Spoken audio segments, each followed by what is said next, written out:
Now, every year on February 15th, the world marks Childhood Cancer Day, a day that reminds us of cancer and what it does not only to adults but to children. Thousands of children across Nigeria and Africa are battling cancers like leukemia, lymphoma, and kidney tumors. Yet, while survival rates in developed countries exceed 80%, many children in low-income countries do not get diagnosed in time or cannot afford treatment. This year's global theme, Better Survival is Achievable Through Their Hands, calls attention to the urgent need for trained health workers, better systems, and equitable access to care. And today on the show, I'm joined by Dr. Nwala Gabriel, consultant and pediatrician, Abuja Clinics, Maitama. Thank you so much for joining us. Thank you for having me. Yes. Now, we are going to examine the realities of childhood cancers in Nigeria, the myths, the gaps, and the solutions. Again, I thank you for being part of this and the work that you do. I know there was a campaign over the weekend. This 15th was yesterday. And I know there was a campaign. Let's start the conversation with what the campaign was about and how impactful you think it was. Okay, basically the essence of raising this campaign or the awareness for childhood cancers, first and foremostly is for people to be aware that not every illness is malaria, not every illness is typhoid. There are some other conditions you find in children, like childhood cancers, that we should be aware of. So there are things you should look out for in your kid, or maybe people that are related to you. Once a child has any illness that defies normal basic treatment, person loses weight, fever fails to break and all that, one should know that there might be other things aside from the common conditions we know around. So childhood cancer awareness day one is for us, or for people out there, to know that there is something known as cancer. It's not reserved for people in developed countries. We can still have it right here in our local setting. That's one.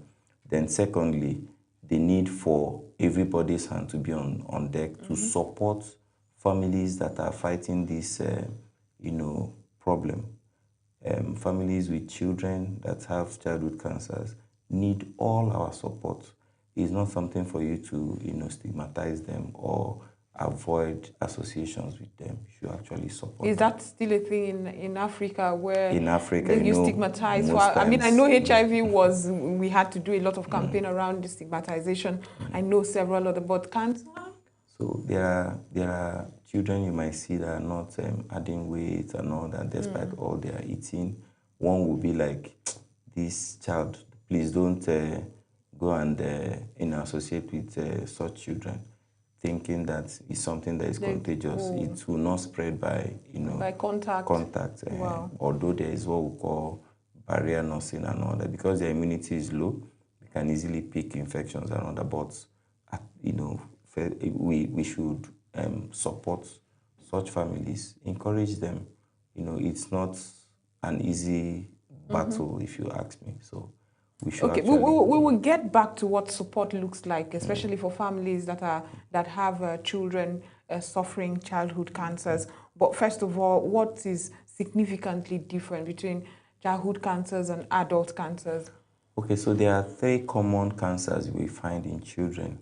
One is what we call leukemia, that's blood cancer. There are cells in the body. The blood has three basic cells: the red blood cells, the white blood cells, and the platelets. The red blood cells are the ones that carry oxygen from the lungs to the tissues. The white blood cells are the ones that help to fight infection. And most times in childhood cancer, you find that the white blood cells, grow abnormally. The number of normal white blood cells should be between 4 and 11,000. So you can find as much as 100,000 white blood cells in children with, leukemia. And the number doesn't really translate to efficacy. Now, you have functionally inept white blood cells all over the place that cannot fight any infection. So the numbers are there causing, viscous flow, in the blood and all that, which on its own, instead of helping the child, will actually cause more problems for the child, because infections can easily come in because the white blood cells are not functionally able to, tackle this infection. So that's the commonest childhood cancer that that's for the make up leukemia, to right? leukemia, 1/3 of the childhood cancers. Then the second one is brain tumors. It's in cancer of the brain, if you like. So there are different positions of these cancers depending on the age of the child. Infants will have what we call supratentorial, and that's if there is a landmark that separates the upper and the lower part of the brain. So in infants, you find it more in the upper part.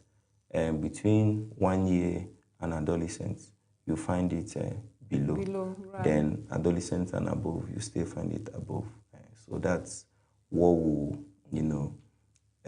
find in brain tumors, which is the second most common cancers in children. Then the third one is what we call lymphomas. In the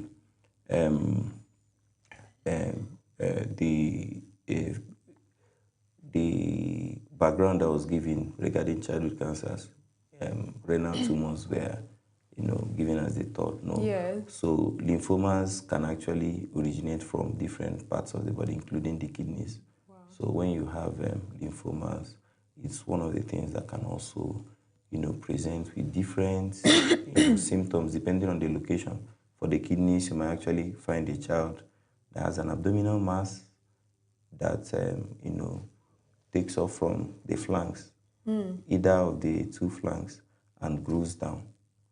And that might affect the child's ability to, sieve out, unwanted materials from the blood as urine.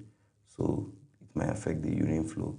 You might actually see blood in the urine and all that. Wow. So those are some of the, the 3 common tumors or cancers you find in children. So the presentation, at least for the lame people out there, you should realize that any sickness a child is having that doesn't respond to the normal common treatments, kindly take that child to the hospital for proper evaluation. So that if it's something like a childhood cancer, it could be picked early and the needful. So what's the survival rate? I mean, we already have infrastructural problems. Our health sector is not. But what would you say the highest infrastructural deficit is when it comes to early detection, management, or treatment? Okay, so I would want to take that from 2 perspectives. One is this International Childhood Cancer Day tries to narrow the gap, infrastructural gap between developed and developing countries regarding cancer.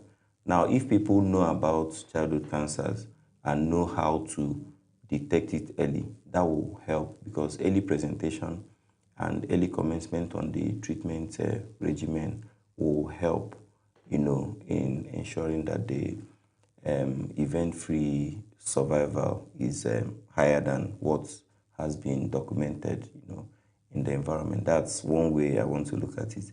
Then the other way is if we look at childhood cancers, the commonest cancer now, the figures I gave, as in the 3 common cancers, those are global, figures. Okay.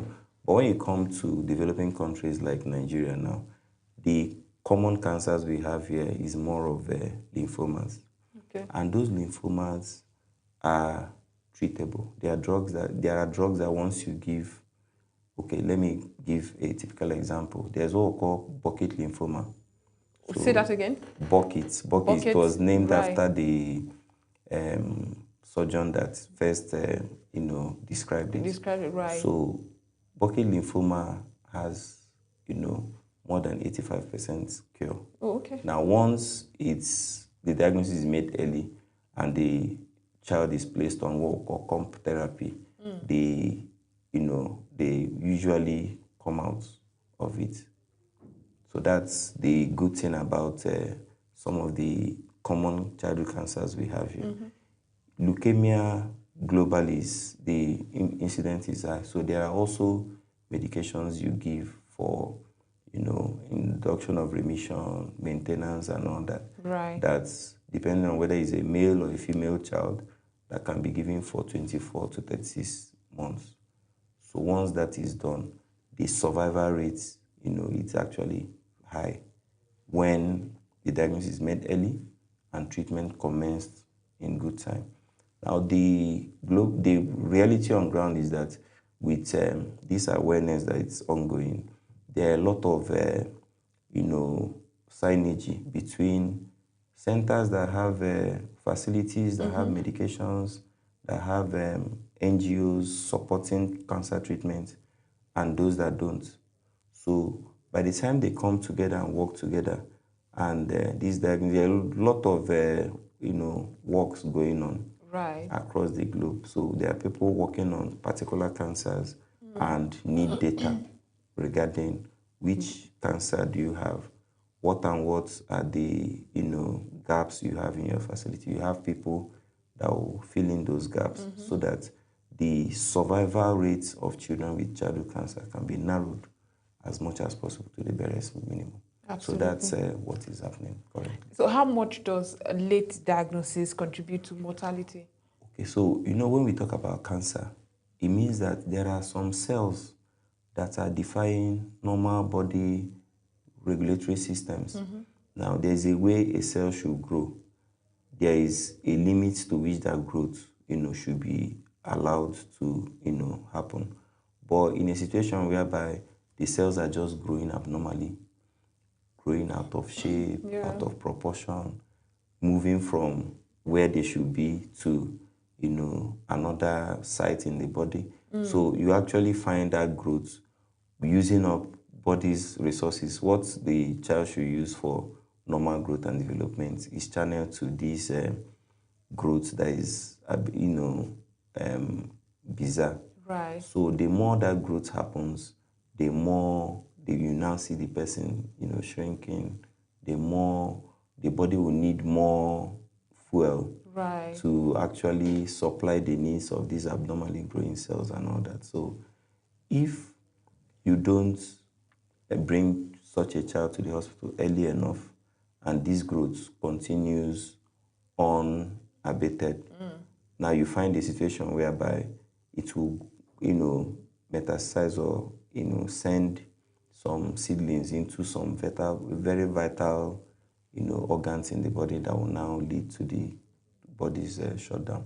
So the earlier the diagnosis is made and treatment commenced, the better, so that it doesn't get to the point where, okay, for instance, now let's say there is a seedling sent to the lungs. You know that child won't be able to breathe well. So if the child is unable to sustain oxygen supply to the tissues, it's one step from the child going to the other side. So if it could be identified early and treatment commenced, that will help to ensure that the survival is better than what would have been the case if the presentation is late. I mean, I don't know if you quite responded to the systemic gaps or infrastructures or personnel gaps that often sometimes hinder this early detection. In Nigeria, what are we facing? What are we dealing with when it comes to things that impede early detection? Okay, so the personnel, I know there are a lot of hospitals out there, a lot of hospitals all over the place, but there are very few facilities that have skilled personnel that are able to have a very high index of suspicion. You can't keep a child on admission and the child is spiking, as in there is fever, 1 week, 2 weeks, 1 month, you're still managing the child. So if you don't suspect something like blood cancer, for instance, leukemia, and do a peripheral blood film, that child will still be on admission, and the condition will continue worsening until the child dies. So, but if such a child is in a facility where there are skilled personnel that will know that a child with fever, with all the treatments you've been offering, is not getting better, such skilled personnel should be able to think of other things. What could be responsible for this fever that is not breaking? And by the time they now start searching for other possible reasons why the fever is there, you find that they might be able to know that this child is having leukemia. Then induction of remission is commenced, and the abnormally growing cancer cells will be contained, and the child will have better event-free survival. Right. I know how meat, because that's something that often impedes early detection and even treatment. How dangerous would you say traditional meats have affected, knowledge and treatment? In a typical African setting, you can't wish that away. It's there. In fact, some of the things that can be baffling is that even the educated ones, some people that are well educated, might be so glued to their religious and cultural beliefs than even what has been impacted in school. So that's why this public awareness that we are doing today is very, very important. Exactly. The more people get to know that there is something called childhood cancer, and that childhood cancer is not a death sentence, especially in Nigeria, where most of the cancers are not even the ones that one will say doesn't have a cure. If a child has bucket lymphoma, for instance, has a jaw tumor, with comp therapy, within 2 weeks of the treatment, commencing the treatment, as in the first cycle, you see that the jaw mass would have gone down. Right. Some can come with abdominal mass, a lymphoma in the abdomen. By the time you start the comp therapy, or whichever therapy that the center is using, and the tumor shrinks, that child goes, on with his or her life. Right. So, but when people are not aware of these conditions and the fact that there are treatments, they might resort to self-help. They might resort to herbs and maybe other things, that may not be effective. Exactly, or have even gone through clinical trials. So, I mean, I've also had an opportunity to interview someone who owns an NGO around cancers, really, and he saw a child with, I think, how did you put it? Bucket lymphoma. Yeah, bucket lymphoma. Bucket lymphoma, yes. And he approached them. They were in the market trying to get funding and all of that. And he approached them to say, okay, this is my office. Let me get your contact. Meet me here. And they refused to come. And someone just laughed and said, that is how they just want to use that opportunity to beg, to make money and beg. Is that something you face? So that one is there. If you go to major markets in Abuja now, you see children being left in the sun, used as a platform to beg, get money. So there are people, it's just like a syndicate. There are people, the people you're seeing out there are not even the main people, because for the child to be allowed in that space, market space, some an entire chain. So some people would have been spoken to and all that. The approvals. It might not be formal, might be an informal approval for them to be allowed to go ahead with their hustle. Is given, and the proceeds from all those solicitations, some will still go back to where approvals came from. So it's a whole lot. And the more you leave these children in the sun for several hours, they may not eat, they may not even drink water. Abuja, how hot everywhere is. This child is sweating, doesn't get well hydrated. Much fluid, right? So the more the child doesn't get well hydrated, the more there might be some problems. There is what we call spontaneous, that's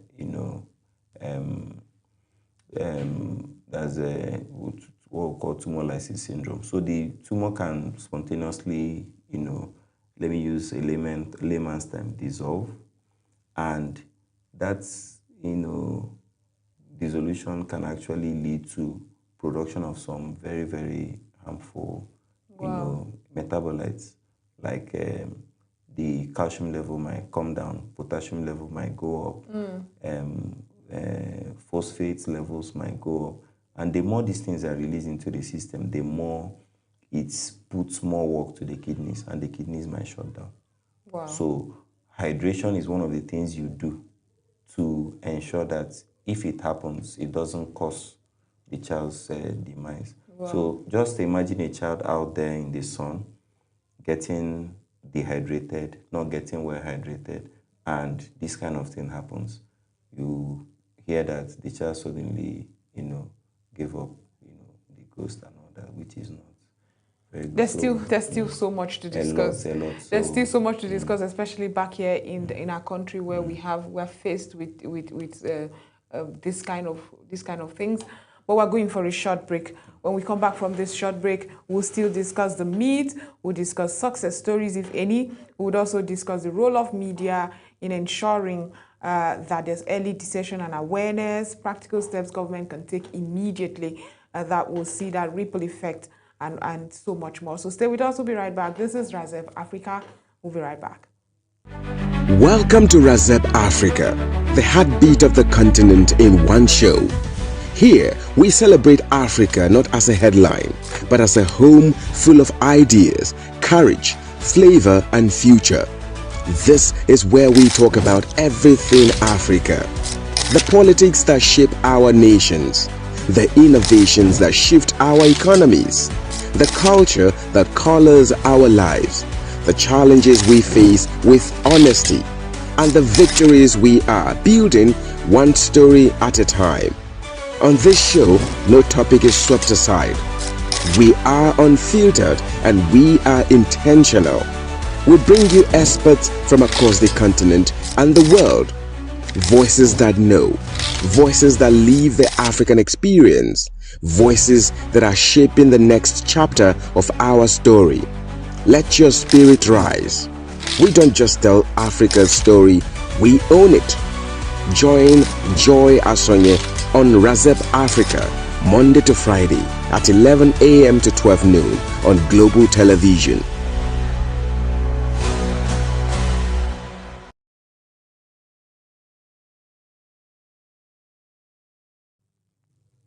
If you're just joining us, this is Razeb Africa, where we've been discussing childhood cancers.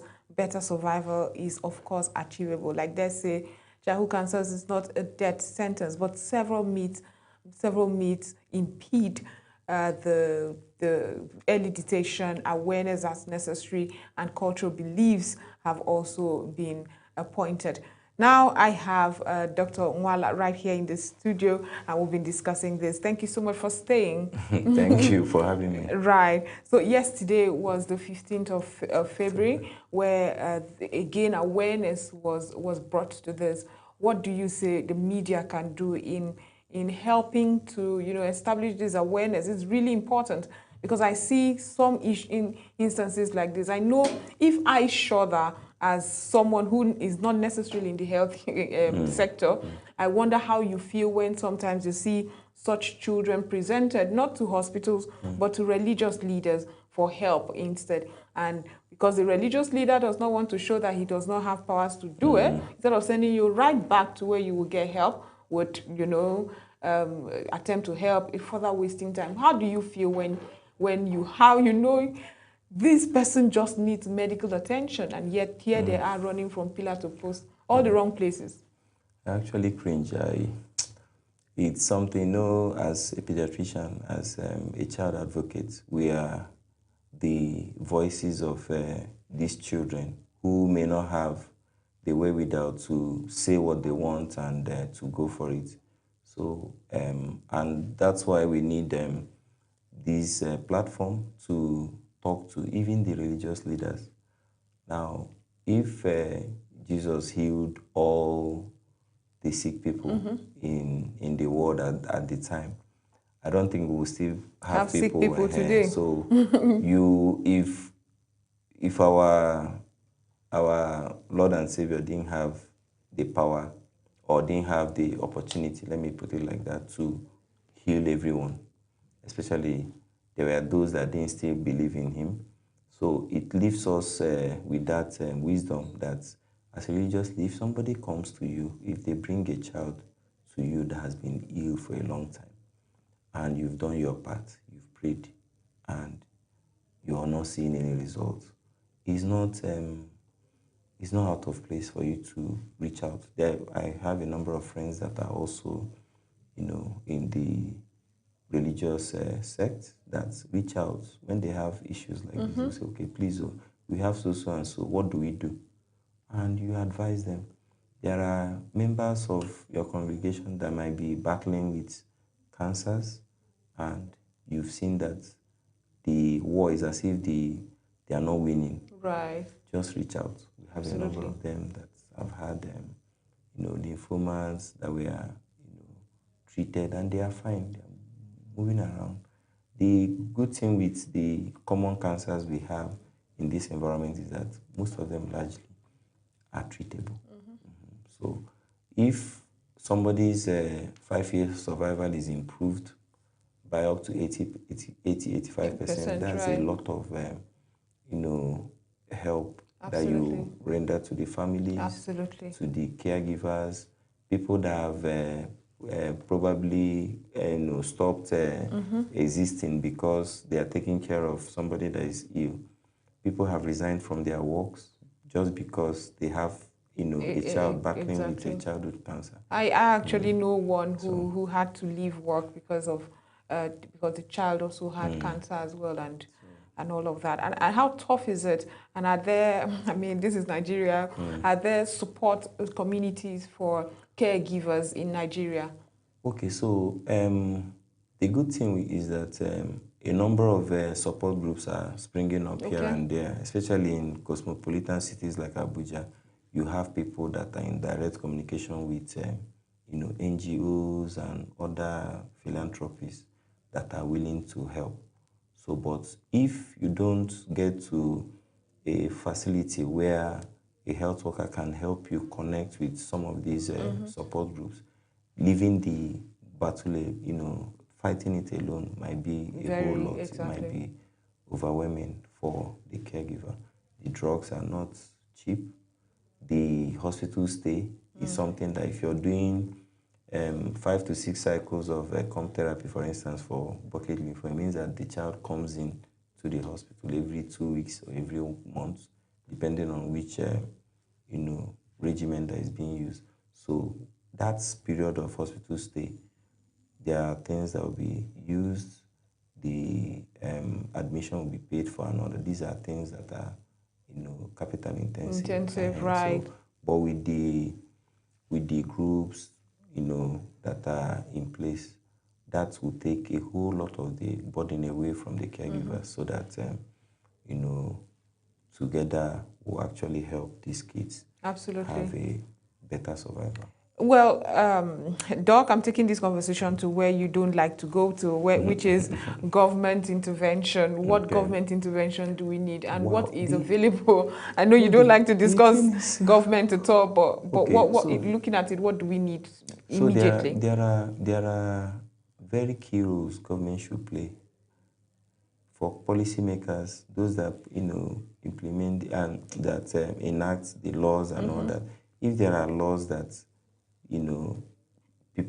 children with, in places like Abia State, for instance, the government recently passed a bill that gives free healthcare to, retired, senior citizens and all that. So this is something that can be done for children with cancer. I can just say, okay, let's put a policy that every child that is diagnosed with childhood cancer in our environment, we will get free treatment. Right. That will take the burden off the parents.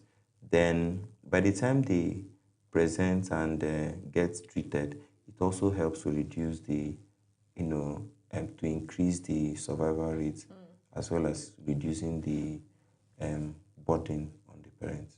Right. And for those in underserved communities, sometimes the awareness is the problem.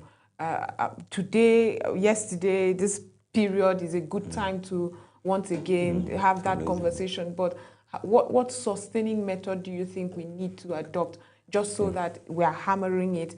Your child is ill, go get your child tested. It may be malaria, it may not, but in Nigeria, everything is malaria. Okay, so the thing now is that's why this awareness campaign, it might not actually get to the people within the rural communities that may not have access to, digital platforms and all that, yeah.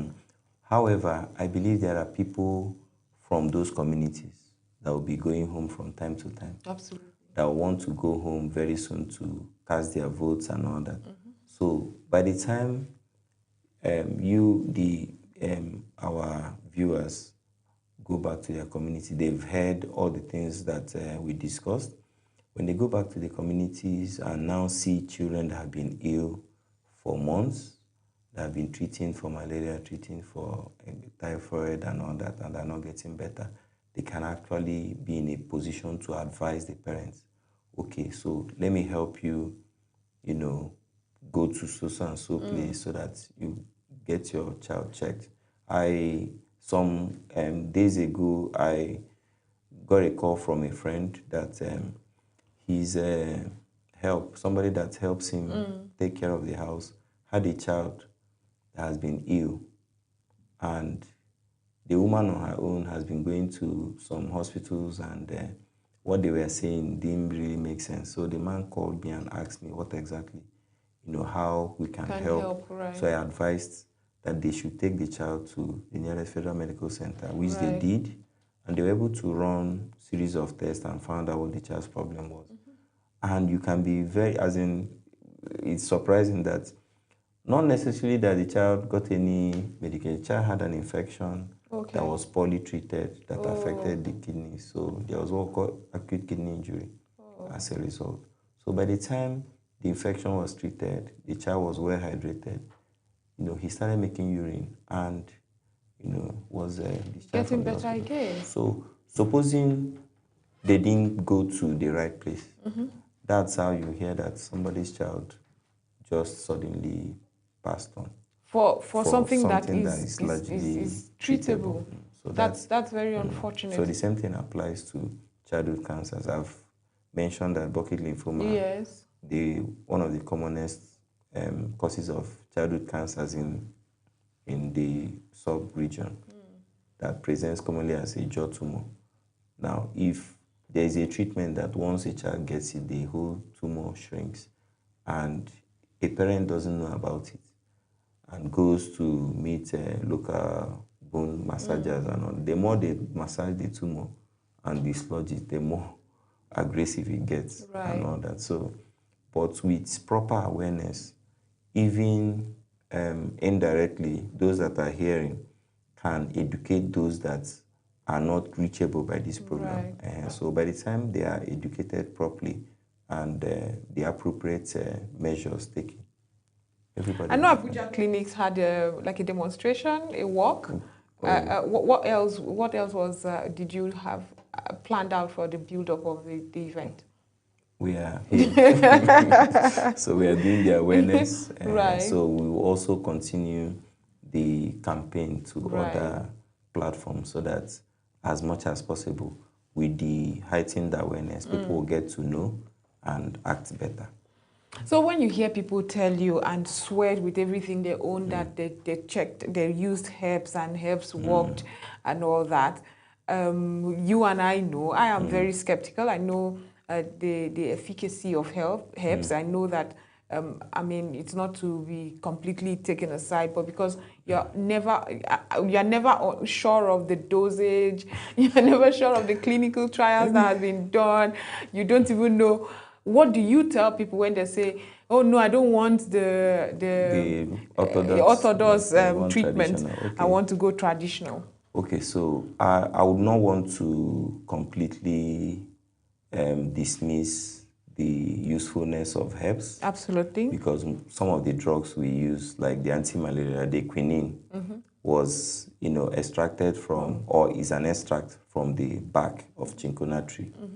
So other medications as antibiotics like penicillin was just something that was accidentally found to grow, within a culture medium, was extracted and, has been used several, for several decades to, treat bacterial infection.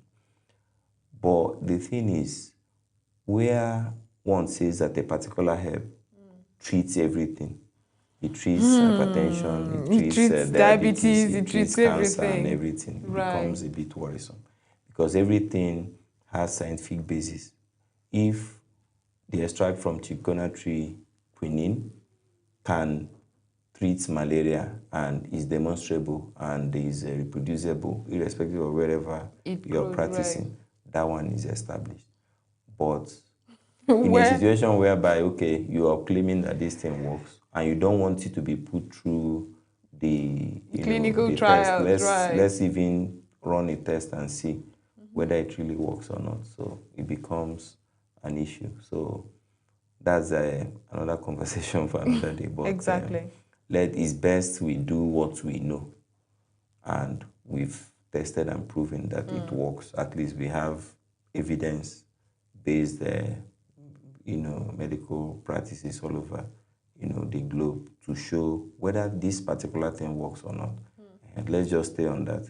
Then if there's any other thing, whether from, celestial I mean, I can't help but recently it's almost like a campaign. If you go on social media, for some of us who do a lot of health-related reports, so our algorithm brings in these things a lot. There's this conspiracy theory that pharmaceuticals have the cure for cancer, and they're holding it because, I mean, if you cure something, you won't be reproducing the drugs for management and all of that. When you also hear that, I mean, since we're here, discussing the myths around it.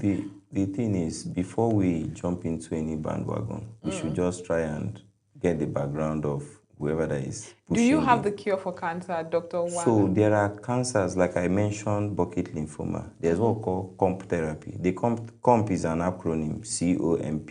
Right. So the different medications that when you use in combination will shrink the tumor. That one has been proven over time. And nobody is gatekeeping on it. It's out there, It's out there. But the thing is, before a drug, even if a big pharma comes up with a supposed cure for a particular cancer, it has to pass through clinical trials. There is phase 0, there is phase 1, phase 2, phase 3, before it enters the market for people, before it gets FDA approval and enters the market for people to start using. Now, there is no way you come up with a drug and force it down practitioners' truth. It's not possible. It must be proven to work. It must be proven. And before you even use it in humans, you would have used it, with animals, guinea pigs, rats, and all that. So by the time you do, you can actually check for safety, check for efficacy, and all that. Before you now use it for a little, maybe few volunteers, by the time you use it for a few volunteers and you find it to be, safe, then you now move on to maybe using it for 100 to 200 people and ensure that it's efficacious for the particular condition you want to treat. Let's say somebody has cancer now and volunteers to go through the trial. The person is enrolled, and as the person is enrolled, you also monitor them to be sure that it actually does what it does, what it claims to do. When you read the news, there was one study in Guinea-Bissau. US wanted to do in Guinea-Bissau, where 6 weekers will be exempted from the receiving study, vaccine and other groups. So before you're even allowed to do some studies in humans, it has to be, there's what we call ethical clearance from the hospital, research and ethics committee. Now, if the health research ethics committee of the hospital sees that this work can be injurious to the subject, they will not approve it. Exactly. Now, a less than 6 week old not getting a particular vaccine could mean that You're that depriving, yeah. vaccine preventable disease can, affect the child and kill the child. Or even if it doesn't kill the child, it can leave deformity in the child that the child will live all through his or her life with. So you will not see such a trial and say, okay, this group receive, this group don't receive, and you approve it. It's not done. So that was why that this thing was flagged. Was flagged, right. So the same thing applies to cancer treatments. You don't just bring a drug and somebody tries to run it through the eyes of ethics and sees that it can be potentially injurious to the recipients and give you the go-ahead. It won't happen. Well, according to statistics about Nigerian children, about 40,000 Nigerian children are suffering childhood cancer as we speak. Is that a number enough for us to have like a national intervention or national childhood cancer control plan and all that? Okay, so some states, I remember while I was still in medical school in Calabar, there was a cancer registry, managed by the pathology departments in UCTH then. So people that sent samples for histology that were confirmed to be cancerous were enrolled, So I know there are states that have such. Right. But there are others that don't. So if there could be a kind of national collaboration with those centers that already have established registry in place, that will go a long way and actually have something that, will also help people access treatment easily. There are drugs you may want to use in a particular location that may not be available there, but you can find in another, okay, for instance, now, there are drugs you might want in Abuja to use for a particular patient, which can only be gotten from Lagos. Now, if there's no platform that shares information right, between these two, cities, settings now, these states or cities, right, you might find that somebody will be here looking for a drug that is available in another location, but because of the synergy and communication and even data, you may not be able to know that there are such medications and now access it by way of phone conversation. You can just call the facility and say, please do you have this? Can you send it? And all that, which most times, people that have the information do. So, wow. So much has been literally dissected, pun intended.